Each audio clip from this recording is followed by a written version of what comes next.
और पाकिस्तान के प्रधानमंत्री से मिलेगा ईरानी डेलीगेशन। ये बड़ी खबर आ रही है। ईरानी डेलीगेशन थोड़ी देर में शहबाज शरीफ से मिलेगा। दरअसल जो यहां पर डेलीगेशन लेवल की बातचीत होने जा रही है, सीधे अमेरिका और ईरानी डेलीगेशन के बीच सीधे बातचीत नहीं होगी। पहले पाकिस्तानी प्रतिनिधिमंडल से मुलाकात होनी है। विशाल, क्या जानकारी मिल रही है? ईरानी डेलीगेशन की शहबाज शरीफ से मुलाकात होने वाली है। देखिए चंदन, ईरान के जो 3 बड़े नेता इस वक्त पहुंचे हुए हैं इस्लामाबाद में, वो सबसे पहले शहबाज शरीफ के साथ बातचीत करेंगे, क्योंकि ईरान के जो अपने मुद्दे रहे अब तक फोन पर शहबाज शरीफ के साथ उनकी बातचीत हुई है, जो तमाम बातें उनके सामने रखी है अमेरिका तक पहुंचाने के लिए। तो इस बैठक से पहले जेडी वेंस जब इस्लामाबाद में पहुंचेंगे, जब बातचीत शुरू होगी, उससे पहले शहबाज शरीफ के साथ ईरान के ये तीनों बड़े नेता बैठेंगे। 14 प्रमुख वार्ताकार ईरान की तरफ से इस्लामाबाद पहुंचे हैं। वैसे तो ये टीम लगभग 70 लोगों की है, जिसमें अलग अलग क्षेत्रों के एक्सपर्ट ईरान लेकर आया हुआ है इस्लामाबाद में। और उससे पहले शहबाज शरीफ के साथ 3 बड़े नेता, वो ईरानी स्पीकर, ईरान के विदेश मंत्री और जो वहां की काउंसिल, सिक्योरिटी काउंसिल है, उसके सचिव शहबाज शरीफ के साथ वार्ता करेंगे। तो आगे का एजेंडा इस बैठक में तय होगा। ठीक है, और हमारे साथ 2 खास मेहमान और जुड़ चुके हैं। रक्षा विशेषज्ञ मेजर जनरल रिटायर्ड के सिन्हा और जियोपॉलिटिकल स्ट्रेटजी एक्सपर्ट्स पूर्णिमा नाथ जी हैं। पूर्णिमा जी, अगर बात की जाए यहां जो मुलाकात होने जा रही है ईरानी डेलीगेशन की शहबाज शरीफ के साथ, क्या कुछ यहां पर मांगे रखी जा सकती हैं? Thank you so much for having me. नमस्ते, जय हिंद। इनके जो 10 पॉइंट है उसमें स्पेसिफिकली आपको पता ही है, बेसिकली अनफ्रीज करने के लिए बोला था एसेट्स को, अपनी जो सैंक्शंस हैं उनको रिलीफ देने के लिए पूछे थे, उनके जो न्यूक्लियर वेपन की जो एनरिच्ड यूरेनियम है उसको नहीं टच करेंगे। अमेरिका की जो कॉम्बैट है वहाँ पे मिलिट्री, उसको literally entire military has to be withdrawn from the entire region. सिर्फ ईरान के ईरान को अभी जो टारगेट कर रहे हैं वो नहीं, एंटायर रीजन से हटाना है। और कॉम्पेंसेशन और रेपरेशन के बारे में बोले थे। तो कुछ देर पहले प्रेसिडेंट ट्रंप को पूछा गया था कि जीत कैसे माना जाएगा। उन्होंने बोले कि इट वाज न्यूक्लियर वेपन ख़त्म होना चाहिए। आप मुझे बताइए, जून 2025 में आपने जब 12 डे वॉर में उनको बमबारी किए, तब आपने बोले थे कि nuclear weapon was obliterated, quote and quote, मतलब ख़त्म हो चुका है। तो अभी कहा फिर से, अब ज़मीन के नीचे से फिर से आ गए। तो आइदर आपने झूठ पहले बोले या तो आप बोले, दोनों सही नहीं हो सकता।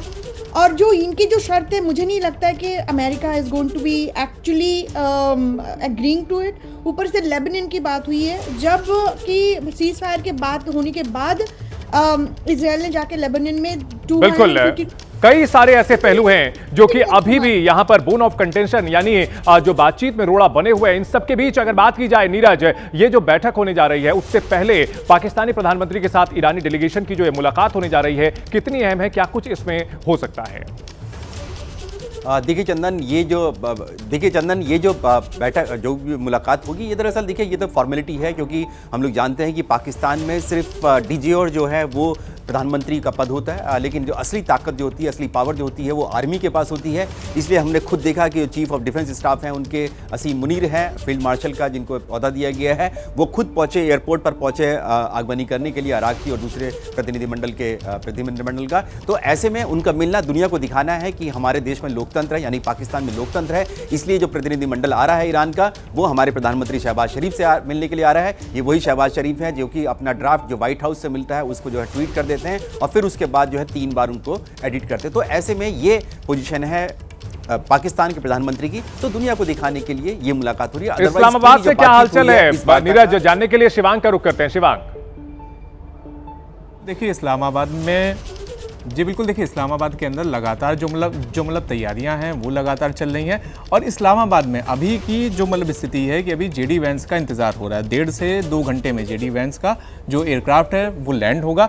तो उसी वजह से, और उसके अलावा जो ईरानी डेलीगेशन है उसने भी शहबाज शरीफ से मिलने की जो मतलब इच्छा है वो मतलब जताई है। तो ऐसे में जो मतलब पाकिस्तानी जो पूरी लीडरशिप है वो इसी चीज़ को ना मैनेज अभी कर रही है कि जब जेडी वैंस आएंगे तो उसके बाद वो मतलब पहले सरीना होटल जाएंगे, जहाँ पर वो थोड़ी देर आराम करने के बाद जहाँ पर उनकी मतलब मुलाकात होगी, तो मतलब जो मतलब वार्ता होगी उसके अंदर पहुँचेंगे। और उससे पहले ये बताया जा रहा है कि जो पाकिस्तान के जो मतलब शहबाज शरीफ हैं, उसके अलावा फील्ड मार्शल आसिम मुनीर हैं, ये सभी लोग जो ईरानी डेलीगेशन है उससे मिलेंगे, जहां पर ईरानी डेलीगेशन पाकिस्तान को ये साफ कर देगा कि वो उनके कहने पर नेगोशिएशन टेबल के ऊपर बैठ तो रहें, लेकिन वो बातचीत तभी करेंगे अगर उनकी ये जो मतलब शर्तें हैं वो मानी जाएंगी। क्योंकि ईरान का रुख आप पहले दिन से ही लगातार देख रहे हैं कि ईरान जो उसकी प्रमुख शर्तें हैं, पहला कि लेबनान के अंदर सीज फायर किसी भी कीमत के ऊपर होना चाहिए, और दूसरा ईरान का जो पूरा जो मतलब एसेट्स उसके बीते कई वर्षों से फ्रीज हैं उन्हें रिलीज करना चाहिए। ठीक है, एक बड़ी खबर इस बीच आ रही है। उज्बेकिस्तान पहुंचा है जेडी वेंस का जहाज। करीब 1.5 घंटे में पाकिस्तान पहुंचेंगे अमेरिकी उपराष्ट्रपति।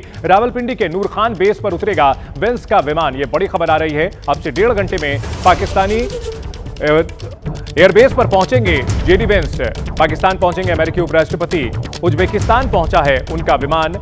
रावलपिंडी के नूर खान बेस पर उतरेगा जेडी वेंस का विमान। जगविंदर पटियाल जी हमारे साथ बने हुए हैं। जेडी वेंस का यहां पहुंचना और पहले जो बातचीत की जा रही थी विटकॉफ और जेरेड कुशनर कर रहे थे, लेकिन अब उसमें अमेरिकी उपराष्ट्रपति को भी जोड़ा गया। इसके पीछे भी ईरान की ओर से डिमांड जो थी वही थी जगविंदर, या कोई और वजह है? नहीं, उसकी सबसे बड़ी वजह यह है कि ट्रंप की टीम में एक ही समझदार आदमी है जो चाहता है कि ये वॉर रुकनी चाहिए, और वो है जेडी वैंस। जेडी वैंस के लिए ये एक मौका भी है, क्योंकि अगले चुनाव के लिए ये माना जा रहा है कि वो राष्ट्रपति के कैंडिडेट रिपब्लिकन के हो सकते हैं। हालांकि ट्रंप ने उसमें पलीता लगाने में कोई कसर छोड़ी नहीं है, लेकिन जिस तरह से जेडी वैंस का कद बढ़ा है और ये कहा जा रहा है कि ईरान की वॉर को रुकवाने के लिए अगर व्हाइट हाउस में कोई आदमी खुलकर बोलता है या कोई आदमी खुलकर ये चाहता है तो वो जेडी वैंस है। इसलिए जेडी वैंस एक पॉजिटिव आदमी के तौर पर भेजे जा रहे हैं। अगर कोई इसमें ट्रंप की टीम का उन जैसा ही एग्रेसिव आदमी भेज दिया जाता तो मुझे लगता है कि पाकिस्तान में रायता और फैल जाता, क्योंकि ना तो पाकिस्तान की नेचर किसी भी चीज को कंट्रोल करके या उसको शांति से सुलझाने की है, और दूसरी तरफ से इजराइल तो लगातार एग्रेसिव स्टेटमेंट्स दे रहा है। तीसरा, ईरान इन बातों को मानने के लिए तैयार ना होता। तो कम से कम एक पॉजिटिव आदमी, शांत रहने वाला आदमी, युद्ध ना चाहने वाला आदमी भेजा जा रहा है जो उसे और कंक्रीट दिशा में आगे बढ़ा सके। ये जेडी वैंस के पॉलिटिकल करियर के लिए भी अच्छा है अगर वो आगे रिपब्लिकन के कोई चांस रहते हैं तो। अदरवाइज जेडी वैंस के लिए इसमें सब कुछ अच्छा ही दिख रहा है। जी, के सिन्हा जी हमारे साथ जुड़े हुए हैं और उनसे समझने की कोशिश करते हैं। के सिन्हा सर, अगर बात की जाए जेडी वैंस का यहां आना क्या मायने हैं? अमेरिका ये डील करना चाहता है मिलिटरली, कहीं ना कहीं यहां पर स्टेलमेट जैसी सिचुएशन के बाद अमेरिका के पास विकल्प सीमित हो चुके हैं। जय हिंद चंदन। देखिए, जो जेडी वैंस हैं, जो उनके वाइस प्रेसिडेंट हैं, वो बिगनिंग ऑफ जो ये 40 डेज वॉर है, he was against America going, जो अमेरिका गया है ना ऑफेंसिव में, उसके अगेंस्ट में थे। इसके जब बैठक हुई थी 28 फरवरी के पहले, तो नेतन्याहू गए थे, उसमें जेडी वैंस थे, उनके चीफ ऑफ सीआई के डायरेक्टर थे वहाँ पर, और डोनाल्ड ट्रंप थे। जेडी वैन ने और सीआई ने मना किया था कि आप ये ना करें, it is a very high risk. और जेडी वैन फौज में रहे हैं, मिलिट्री में रहे हैं, और उनको बहुत बड़ा तजुर्बा है। उन्होंने बहुत जगह ये की है, उन्होंने कहा था इट इज़ इम्पॉसिबल दैट आप लोग को गेन कर पाएंगे, और ज़मीन की हकीकत यही हुआ, क्योंकि डोनाल्ड ट्रंप साहब ने नेतन्याहू के साहब के क्योंकि उनको ऐसा था कि मुसाद का और सीआई का जो रिपोर्ट है उसके अनुसार वो ख़त्म कर देंगे, जो उन्होंने किया, मगर उसके बाद नहीं बढ़ पाई। अभी बात ये है कि जेडी वैंस इसलिए आ रहे हैं क्योंकि उन्होंने बाद में, क्योंकि he was openly against it, बात उन्होंने कहीं ना कहीं मैनेज किया, and he was standing with the Trump. ठीक है, आज देखिए जो और उनके साथ दो आ रहे हैं वो तो अपने बिजनेस डील पे रहते हैं। तो मगर सबसे बड़ी बात जो आपको देखनी चाहिए, अब डिस्कशंस बहुत हो रहे हैं कि 10 पॉइंट क्या है, क्या नहीं होगा, कौन मिलेगा, क्या, इसका कोई वैल्यू नहीं है। वैल्यू क्या है? 2 पॉइंट पे आप जस्ट कंसंट्रेट कीजिए एज ऑन टुडे, अदरवाइज ये चलेगी ही नहीं। लेबनान में यदि वॉर रुकता है या नहीं, और उन्होंने कहा लेबनान में रुक जाएगा, मगर जो साउथ है लथानी रिवर तक वहाँ चलेगा, तो फिर भी ये बात नहीं बनेगी। दूसरा, जो एसेट्स हैं जो कि साउथ कोरिया कह रहा है कि हम उसको अनफ्रीज करेंगे, यदि नहीं होता है तो बातचीत बढ़ेगी ही नहीं, टेबल पे बैठेंगे ही नहीं। तो ये दोनों चीज पे कंसंट्रेट करना चाहिए हमें अभी, इसके अलावा सारा चीज बेमानी है, तो आएगा धीरे धीरे क्या होगा क्या नहीं होगा। जी पूर्णिमा जी, अगर बात की जाए कंसंट्रेट करने की चेष्टा कीजिए। पूर्णिमा जी, अगर बात की जाए डोनाल्ड ट्रंप के ऊपर कहीं ना कहीं दबाव है, डोमेस्टिक भी और मिलिटरली भी। उनको यह समझ में आ गया है कि ईरान को आप जो पूरी तरह से खत्म करने का इरादा लेकर के आए थे वो संभव नहीं है, और इसी दबाव की वजह से वो उन्होंने अपने उपराष्ट्रपति को भेजा है। मैं आपको एक लाइन पढ़ के सुनाऊंगी, इसमें quote and quote, the only reason they are alive today is to negotiate. ये ट्वीट किया है 2 घंटा पहले प्रेसिडेंट ट्रंप ने 9:28 PM EST। जी अब मैं आपको बताती हूँ, दिस काइंड ऑफ लैंग्वेज कोई प्रेसिडेंट, हमारी प्रेसिडेंट यूज करेंगे, आप जाके बैठ जाएंगे कोई बातचीत के लिए किसी उनके लोगों के सामने। He is literally humiliating, insulting the Iranian counterparts कि वो अब जिंदा है कि निगोशिएट करने के लिए, उनके लिए क्या ज़रूरत है निगोशिएट करने के लिए। अगर डोनाल्ड ट्रंप और हमारे कंट्री अगर दबाव में नहीं रहते, वो डेस्परेट नहीं होते, आज जेडी वेंस के जैसा लोग वहाँ पे पहुँचते पाकिस्तान में डिस्कस करने के लिए। आप बताइए ना, this is what it is showing us that Donald Trump has lost this war. He doesn't have any card at all today. He is actually insulting them and saying that they don't have card.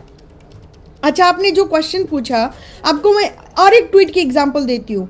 हमारे यहाँ पे Republican party में भी एक दरार आ चुका है, ये सिर्फ तारीफ के वजह से नहीं, उनके जो एजेंडा चल रहा है काफ़ी देर से, 1 साल से, people are tired, people like me जो 10 साल से उनको सपोर्ट किया, वोट किया, कैंपेन किया, हिंदू वोट लाए हैं।